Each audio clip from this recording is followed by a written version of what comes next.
Hello, everybody! Welcome to Level Up Circle TV. E360 TV is your app.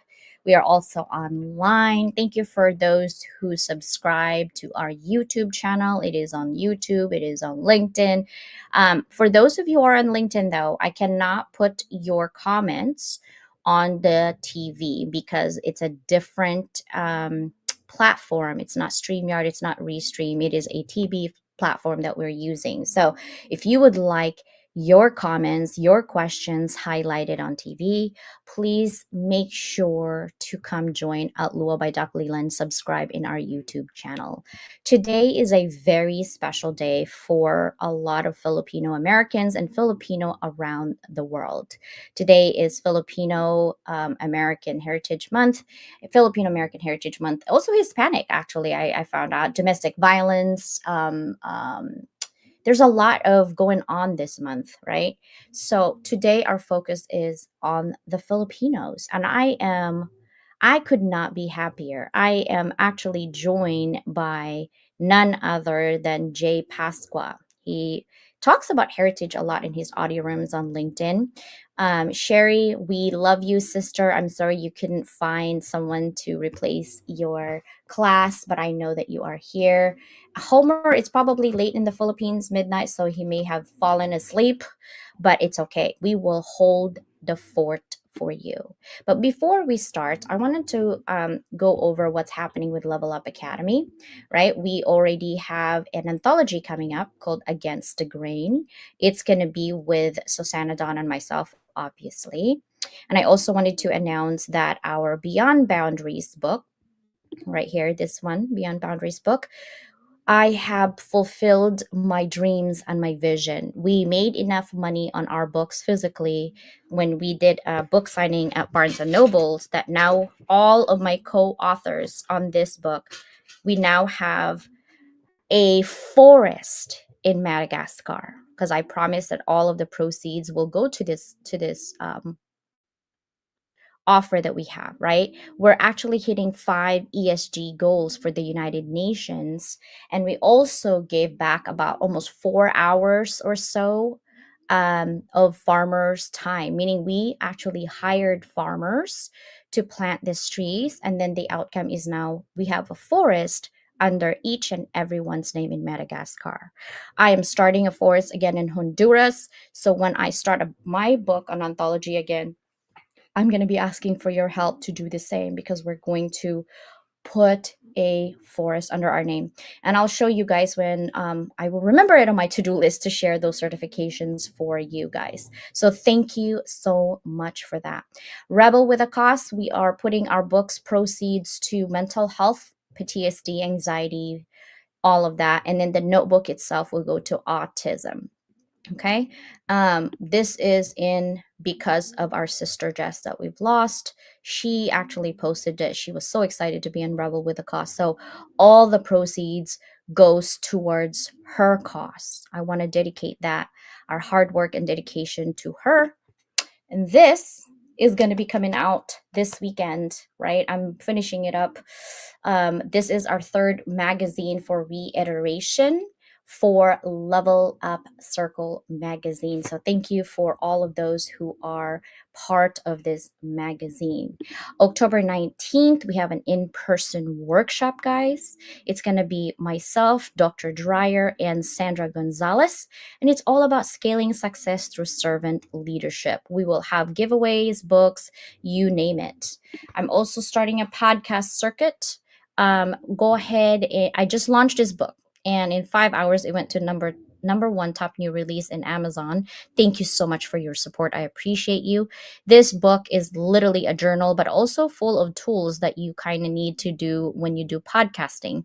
And if you are a book author, this is a way for you to amplify your message even further. This is a way for you to actually sell more books.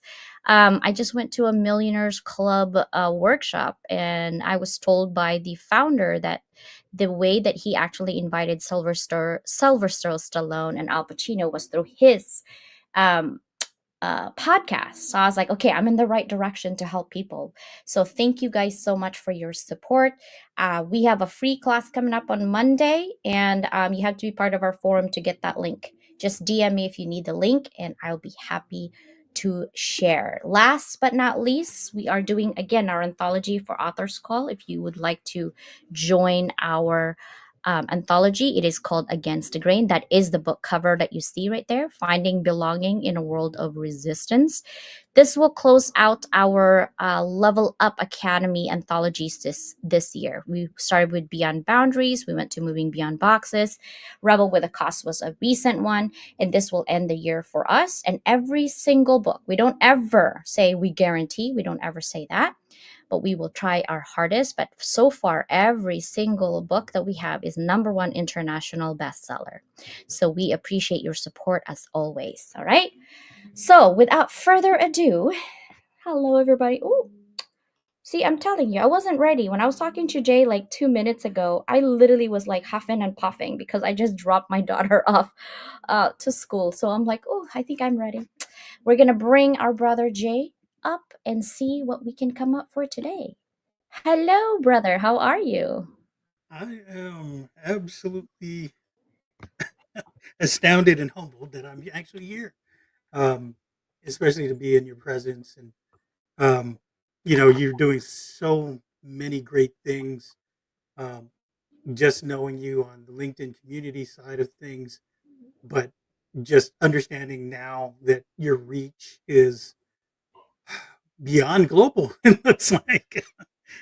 Yeah, You've got all these channels and opportunities to get out there and to share your insights and your perspectives. And now, culture, right? We're talking about culture today, heritage. we Amazing.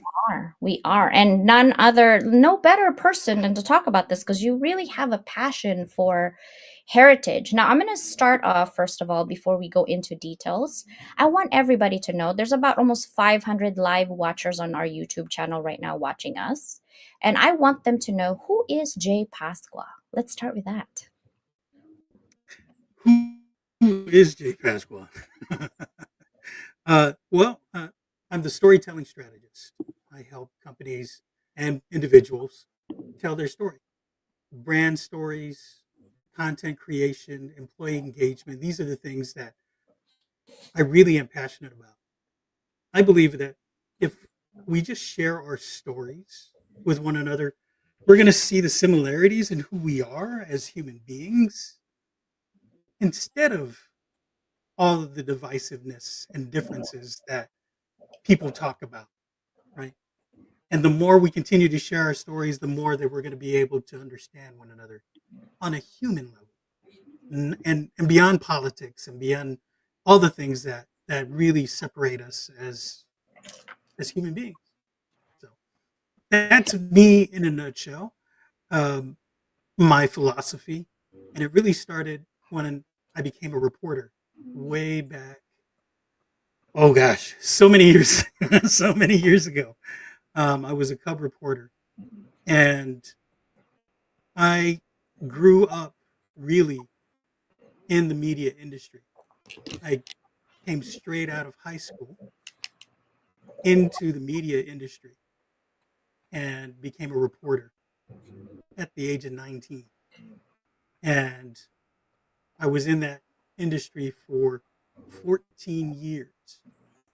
And following that, I decided that I was going to take that experience and tell stories of heritage and culture and share that with the rest of the world.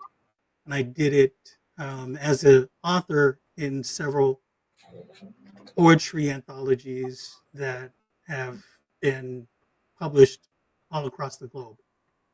And from that, I continued to evolve as a storyteller, as an author, and now I'm directing it right back into my passion and my purpose for helping others.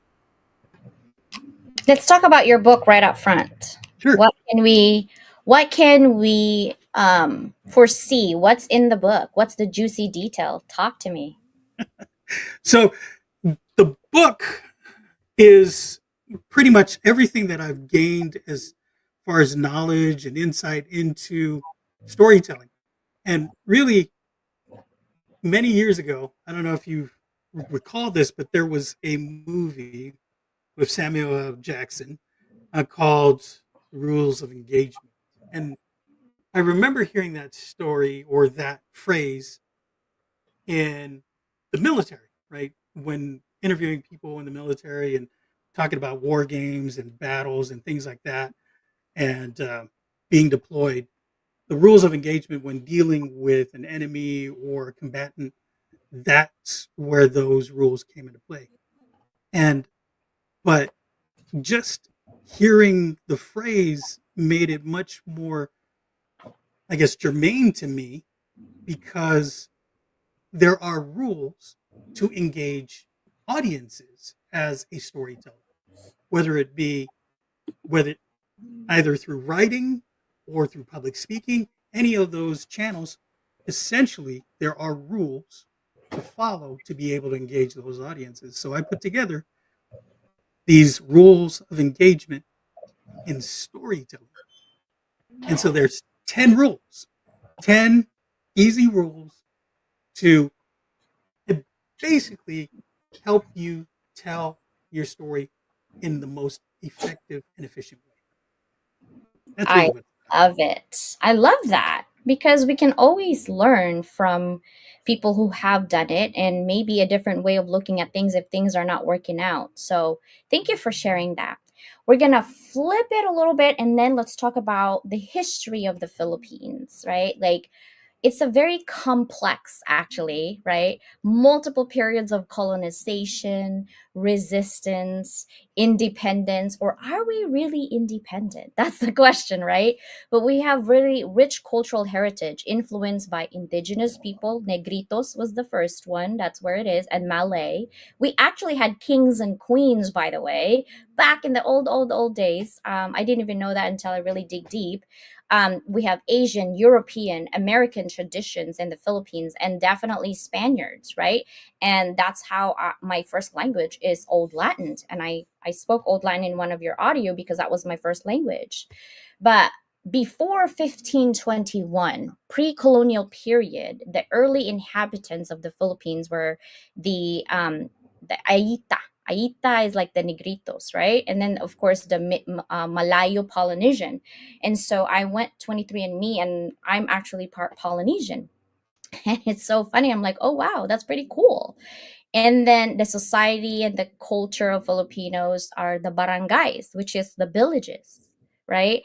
And hence, Michelle Ramos actually and I were talking about naming my audio room. I don't want to call it tribe. I don't want to call it that or niche or groups. And she goes, what about village? I'm like, that works because in the Philippines, we call our communities barangay, right? And so that's why I call it dynamic village because no one's going to understand what barangay is in here. So I just converted it a little bit. And then in the 10th century, that's when trade networks came about, where the Chinese came into the Philippines, right? The Japanese came, India came into the Philippines, and then the Spanish colonialism started like 1521 till 1898. That's a long time being in that country, right? That's why we speak Chabacano, Filipino, like some are still old Latin and Spanish and things like that. So when it comes to religion, they're really Catholic, right? That's the Spain, the Spaniards came in there. And if you, I don't know how long ago that you visited Philippines, but some of the churches and some of the homes are still standing today is from that time when Spain took over. Their legacies for the Roman Catholicism are in the Philippines and still remains today, like the galleon trade back in 1565. Acapulco galleon trade, right? Those are the resistance, the revolts, the whole going thing. Now, you always say and talk about Andres Bonifacio, right? I love that when you switch, Jay. I really do. I enjoy it. It's like learning but entertaining at the same time. And then Emilio Aguinaldo, these are a revolutionary group, right? It's called Katipunan. It's more of like the uprising against all colonialism. And then we have Jose Rizal, which is the reformers. He was a writer, by the way. We learn everything from Jose Rizal, right? He was a key figure for a nationalist movement. And they have the filibustrimo.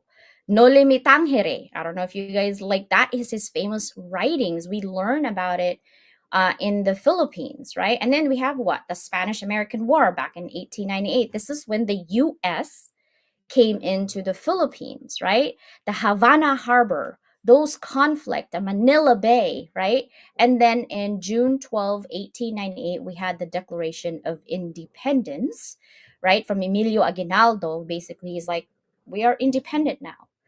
Now, all of the historical information that I've told, I want you to take over on what you've learned from your grandfather who was Filipino. So one of the things I started actually researching on my own. So I actually grew up in the island of Guam, which is the United States territory, right? So the same conflict that occurred in 1898 also occurred on Guam. Um, Admiral Glass did the same thing, took over the island of Guam. The reason that I looked into this is because there's always been this connection between the Philippines and this little tiny speck of an island out in the Western Pacific. And part of that connection, right? So before Magellan arrived in the Philippines, we saved him. We discovered him. Magellan was out trying to figure out a way to get to the Spice Islands, right? And before he reached the Philippines, he reached Guam and the Mariana Islands. And my ancestors greeted him, basically gave him all the provisions he needed to make it to the Philippines. And in return, he decided he was going to grace us and bless us by, well, committing a massacre. So, you know, the fact that he made it to the Philippines, um, and actually that was where he met his demise, it was to us kind of that connection that that drew us to that story, because it did impact us in such a negative way. Um, the other thing is, we talk about Rizal, but a lot of people um, don't recognize or don't uh, remember Apolinario Mabini, and Mabini was also, a revolutionist, right? And he decided he was going to help provide a voice, and in providing that voice to talk about freedom from colonialism, uh, he was exiled. And where was he exiled? He was exiled to Guam. And so there's always been this connection. And in the 80s, right, further down the centuries, when the United States and a lot of the globe experience um, sort of that growth in economies, Guam was also part of that, and that also extended to the Philippines because at that moment in time, the United States decided they were going to allow for people in the Philippines to make it to America to help in the growth of America and construction, and all these blue collar workers were recruited, and a lot of them migrated to Guam, and some of them migrated even further into the contiguous United States. My grandfather, though, actually came a lot earlier. During the war, World War II, he actually made his way to Guam and he decided to stay. He met my grandmother. So Hence that, J.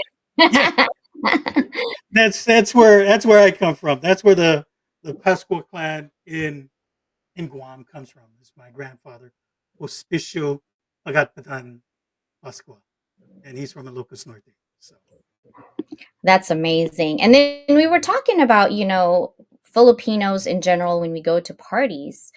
Um, I have never been to a party like Filipino parties where it doesn't matter if you are Filipino or not.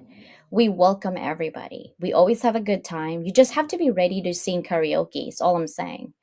It's always karaoke time. And they're like, well, I don't know how to sing. They're like, we don't care if you don't know how to sing. We're just here to have fun and sing.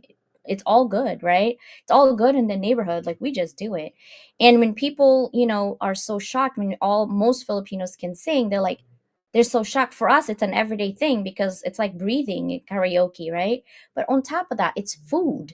It's food, it's camaraderie, it's the welcoming thing, right? And nobody even really talks about, like, okay, what does the Filipino people really do?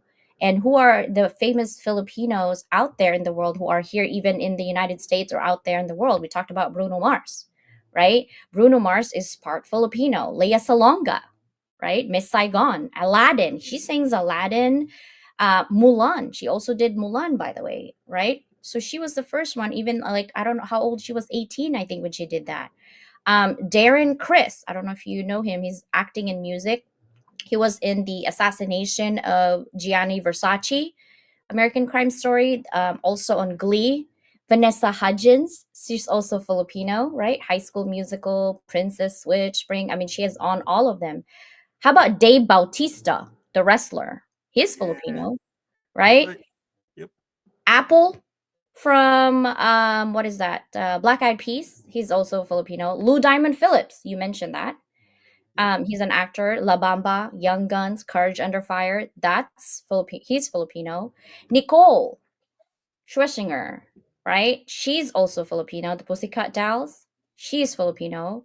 Rob Schneider. When my Snyder. husband told me that, I was like, wait, what? And he's like, yeah, Yep, he's full part Filipino. I was like, really? He's hella funny. And he's like, yeah. Haley Steinfeld. She's Filipino. The Grit, Pitch Perfect, Bumblebee.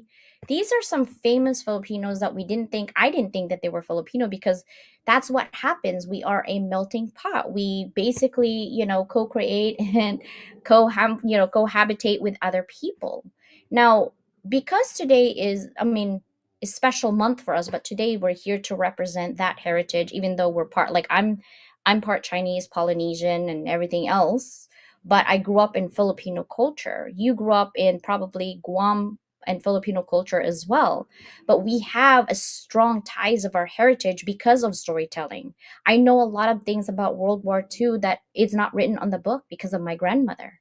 We didn't have any electricity. When people are like, oh, we have, like, blackouts, we have brownouts. We can't even have refrigerator because there is no electricity. But when people think about that, like, oh my God, it is so bad. It wasn't so bad because we had storytelling. It was bonfire every single night. We have horror stories like Manananggal, and we have horror stories like ghost stories all the time, right? But it's so cool. And a lot of famous people who are in beauty pageants, like Catriona Gray, Miss Universe 2018, Pia Wurtzbach, Miss Universe 2015, Megan Young, Miss World 2013, Gloria Diaz was the first one back in 1969. Like, what? Margie Moran back in 1973, Bea Rose Santiago 2013. Like, all of these people are doing beauty pageants and music and entertainment and all of these things. But then we also have a little bit of IT. The love letter hack that was famous is from Philippines, right? So if someone doesn't know the Filipino culture, if you have to sum it up, what would you say? Oh wow. I think I think one of the things that comes to mind is it's a rich culture that is proud to show that they are beautiful in so many different ways through art, through innovations, through farming and agriculture, and all these great things that we look at other countries too, right? A lot of people don't realize that this is a strong string of hundreds of islands, right?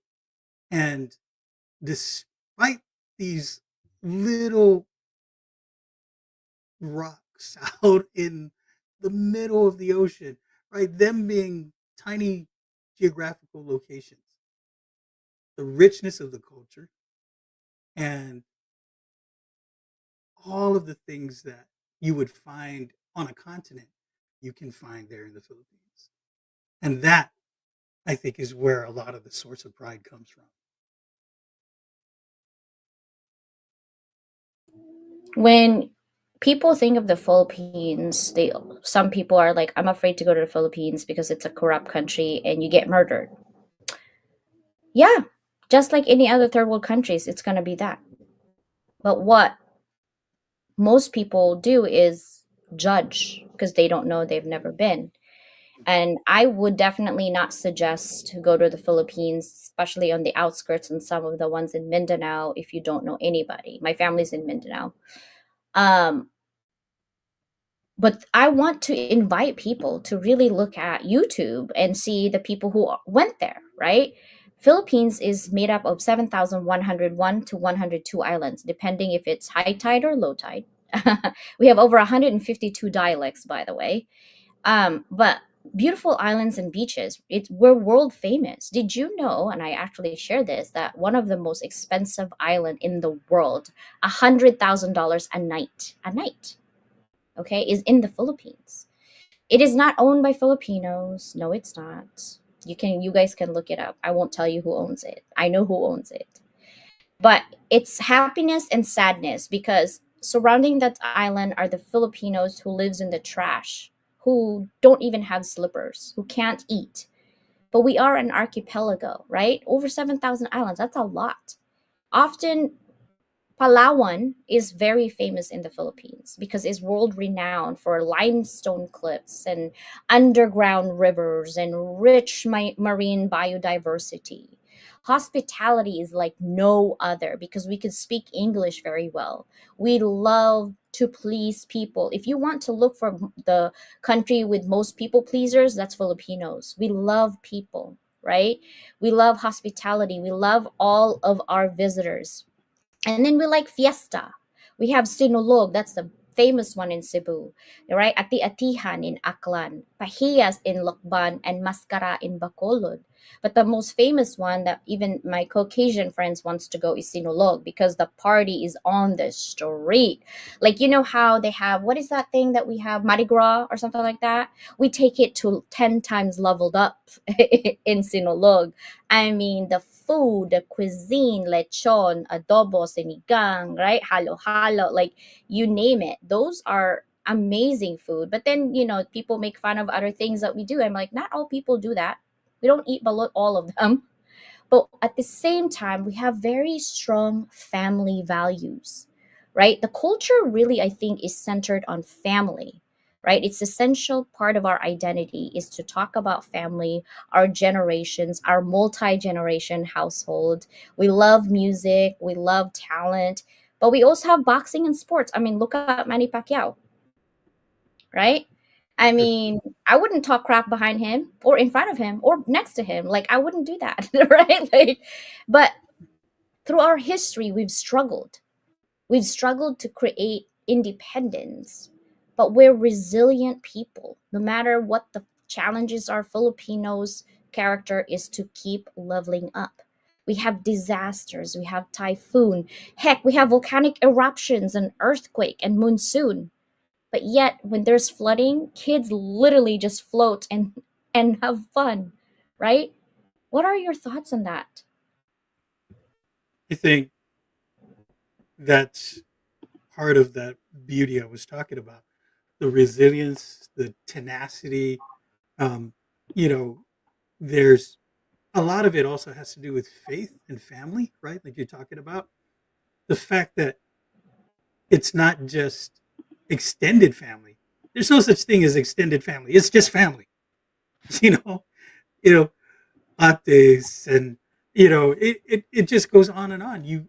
If you are part of this family, you are going to be welcomed, and we're going to do everything to make sure that you're okay and that you're safe. So even in the times where you're dealing with a volcano, there's going to be people that are going to rally to your help and to your safety so that you can become better from that adversity, right? And I think that's one of the things that's beautiful about the culture is that yes, it is rooted in family. It's also rooted in faith, depending on where you are. I will tell you though, you're right. But my grandfather, when he went to basically say goodbye to his brother, um, in the middle of the night, he was told you have to leave because at that time the Abu Sayyaf in that area that he was in knew of him. He's an American citizen. Obviously, they wanted to figure out how they could capitalize on that. So they actually had to move him to another house, a safe house, so that he could just say goodbye to his brother. But to your point though, there are places in the Middle East, there's places, all across the globe where there are going to be these factions and the criminality and things where people want to capitalize on a person's life. But that's far and few between, right? There are so many other things to look at, to enjoy, to become part of, feeling the culture, feeling the artistry, feeling a sense of belonging when you go to the Philippines. A lot of people, even though it feels foreign to them, sometimes will come away saying, man, it's funny because I felt like I was at home. You hear that a lot of times. I felt like I was at home and I don't understand part of the language that I was in. But that's not uncommon. You hear that all the time. A lot of people who go stay, right? So, and it's because of those things that we were just talking about. What makes the mix between Guam and Filipinos special to you? Your opinion. It's it's the similarities, it's the commonality that we all share, the colonialism, the being part of family and faith.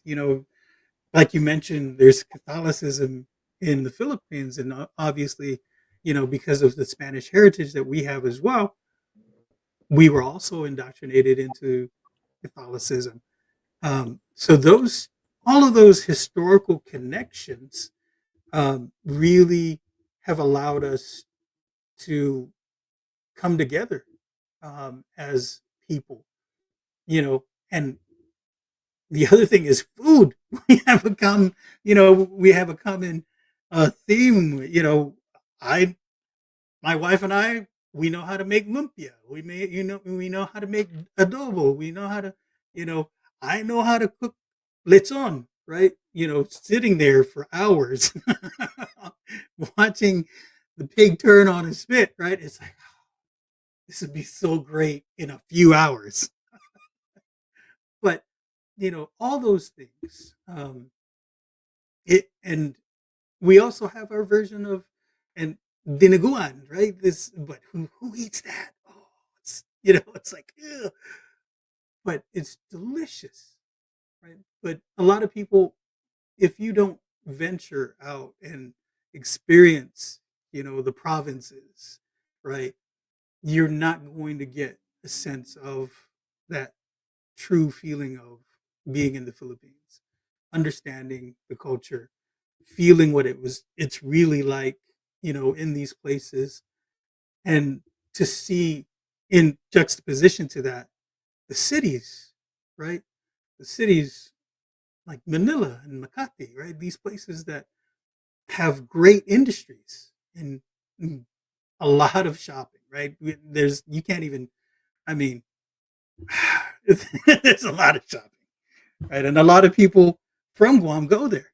Oh, don't let and as far as health and medical, that executive checkup that people talk about, oh my gosh, right? The level of care in the Philippines, right? It's unparalleled, right? Because and because of the economies, you can really take advantage of that if you're an American citizen, you go back there.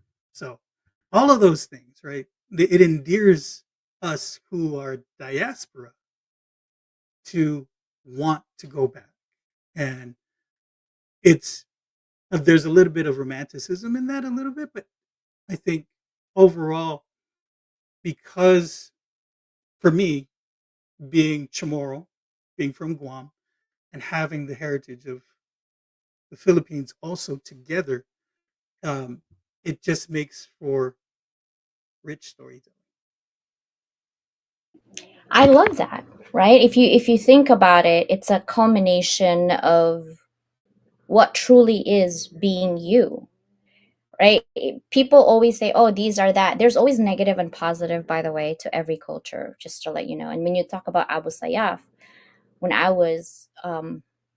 remember when I was 5, right? My grandma was called a healer. She's third grade graduate, but she knows anything about oils. Like people are selling oils here like $50, $60. She made oils. Okay. I grew up in oils since I was 5.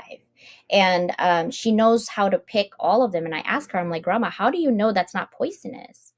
And she said, "Oh, sweetie, and your great great grandma, this is back in the 1300s, so she has this book." And I wish I had that book, but it's written in old Latin, and I can understand old Latin, but it's old Latin, and they literally pasted the uh, specific plant and what is good for.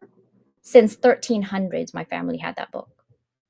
I know it sounds like a witch, like, oh my God, CJ is a witch. Like, watch LinkedIn is gonna be saying that.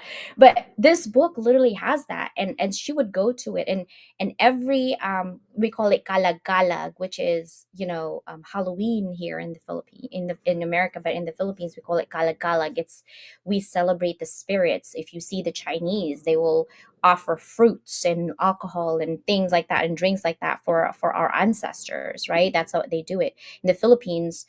You will think that we're crazy because we literally party and celebrate and have music in the cemetery, right? That's what they do. And I grew up like that. And but before that, a week before that, we would go and scour our plantations and things like that for all of these different plants that she would make oils for. And that's how I grew up. And I'm like, how did you know? And basically she knows because her family back in the 1300s have passed it down to her grandma, to her grandma, to her grandma. And that's why I was sad that when she died, I didn't get to have that book. My dad did have a 1942 knives, and it looks so weird, but it's like it looks like a dragon's color. I don't know what kind of metal it is, but it's like a dragon's color. And basically it has like a fire um shape, and then it looks so amazing, the handle, the carving, that it was manually done. And my dad has it actually from my grandma, which is great. And she basically had it for a family. I'm like, Grandma, why'd you have that? She's like, well, that was passed down too. And I'm like, for what, rituals? Or like I was thinking. She goes, no, we just had it as like I think a testament to her great great great great grandparents, who was the town smiths. Basically, they do medals and things like that for kings and queens back in the day. So I was like, oh, and that was the only thing that was passed on. And so, like, all of these stories, you'll never find it in a book, and that's why I'm so adamant about living an impact and legacy on these books, because 100 years, 200 years, 3,000 years from now, hopefully the books lived on about our legacy and our impact, right? And I'm so thankful that you do that in audio rooms so people can know and even be inspired to look for their own heritage, right? So before, we have about maybe 10 minutes, and I want to further reiterate about Filipino heritage, but also honor the part of your heritage which is Samoan. Talk a little bit about what you have found that's similar to both culture and how we can inspire people to look for their own heritage. All right. Actually, it's so being from Guam, the culture is Chamorro. The similarities is it, it's not uncanny really if you look at it. So if if you look at Luzon, right, the islands in the Philippines, and you just draw a line straight to the right, just straight to the right, you will see that it really lines up with the island of Guam. And Luzon, right, is it's named that because of the mortar and pestle that are there, right? And these basalt rocks with the little holes in it so that people could make rice or herbal remedies, things like that, right? And then we have the same thing on the island of Guam, and we call it Luzon. The Maleo-Polynesian ancestry and heritage goes all the way around the world, right? It and the languages that we have in the Pacific are what we call part of the Austronesian strain, and that Austronesian strain, there's a link between Philippines and Guam. Chamorro and Tagalog together, some of these words are so similar. And I would go down the list and I would just go, oh, yes, that's right. It sounds the same. You know, like again, the Luzon Islands and what we call Lusong on Guam. So just language can actually connect us. Um, my grandfather, right, he spoke Ilocano and Tagalog. And for him, Chamorro was just as easy to speak because it was very similar. The the the connections that we have, the Filipino saint Pedro Calungsod, right? He was martyred on Guam. Rebel Chamorro chiefs, a really strong Chamorro chief, um, just put out an edict against the um, Spanish priests and anybody associated with him to stop baptizing. Well, this Spanish priest decided he would take it upon himself to ignore that edict, and he had Pedro Calungsod follow him, and that's how he became a martyr, and that's how he became a saint because of that. Um, that chief, his name is Matapang. Matapang, and in Tagalog means brave. Um, so these all these things, um, all these links, whether it be language, whether it be food, or just in the migration of Filipinos to the island, right? This has a strong connection with the Philippines. This is why a lot of us um, have really kind of embraced the Filipino culture because it's so similar, right? And we embrace it in my family because we're from it. Um, but it as diaspora, right? I think I'm a third generation um, Filipino diaspora, right? My grandfather and then my father. So my father is half Filipino and half Chamorro, and now I'm a quarter, right? But quarter or not, I can't deny my heritage. And one of the deepest regrets that I've had was not speaking to my grandfather more and asking him questions about that beautiful heritage that I researched um, later in life. I could have had the best resource at my fingertips had I just talked to him.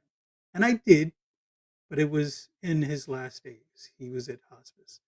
When you talk about Manny Pacquiao, I tell this story all the time. My, my grandfather was in hospice at home, and I was talking to my grandmother, and I looked up above the bed where my grandfather was, and there were all these pictures on the wall of this svelte, very husky Filipino looking guy. I was like, oh wow, pictures, photos, newspaper clippings. He was lifting weights and he had boxing gloves on. And I was like, wow, we had a Manny Pacquiao in the family way back when. I said, who's that? And my grandmother says, that's your papa. I was like, What? Yeah, that would have yeah. been so cool. And you know what, Jay? That even though that is a regret, it isn't, because it's not too late to pass that on to your great grandkids, to your grandkids right now, right? I mean, not too long ago you were a grandfather again. They get like, okay, you still haven't sent me the baby pictures. I'm gonna live through you. And I love that. And thank you for showing that there are definitely similarities more than differences. And I think often people like to make themselves different by creating that divide in your storyline of your life. And instead of doing that, you should actually look for similarities. And I think most people who are in Asian cultures, we look for similarities because we're very communal. The culture of the West is more deep, like I'm independent, so they don't really see it as a culture that way, right? For us, it's all about the past and looking at how we can learn from the past or what our past looks like. And I think that it's time to look for similarities and differences. I love that. I'm gonna actually translate. This is the I'm gonna let me retract. I'm going to show you the results of being a Filipino. We speak multiple dialects and languages because it's part of our culture. So today you're going to be listening to me speaking in different types of languages or dialects. The first one I wanted to do is to honor my grandmother, Matea Alboro Chua. This is our first language, which is Old Latin. And I'm going to tell you the English version after, okay? And it goes like this. Noche te ipsolum et radices tuas. I'm going to tell you later what that means. This one is Tagalog version. Kilalanin mo ang iyong sarili at ang iyong mga ugat. In Bisaya, ilhi ang imong kaugalingon ug ang imong mga gamot. This is a little bit of Italian. Conoce te stesso e le tue radici.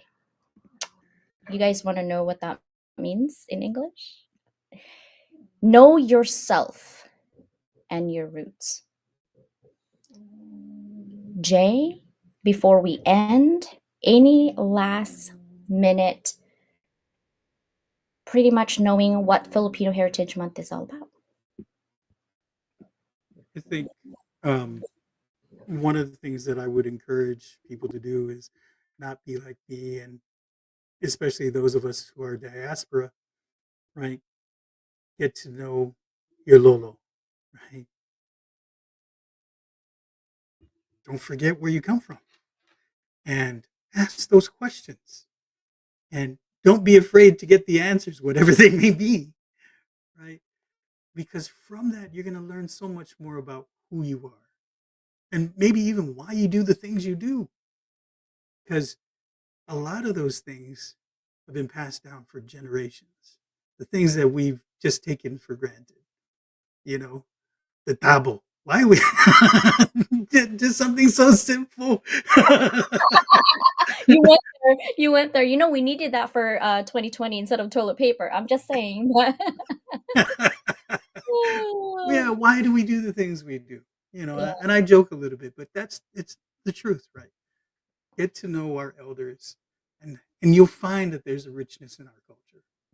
So Yeah. Well, thank you so much for being here. Your book's coming out in October 26th, somewhere around there. So please tag me when it comes out so I can spread the love.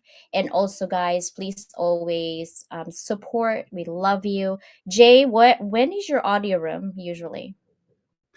So I have two audio rooms. One is every other Wednesday, so not today, but next Wednesday we'll have one. It's at 6 p.m. Central.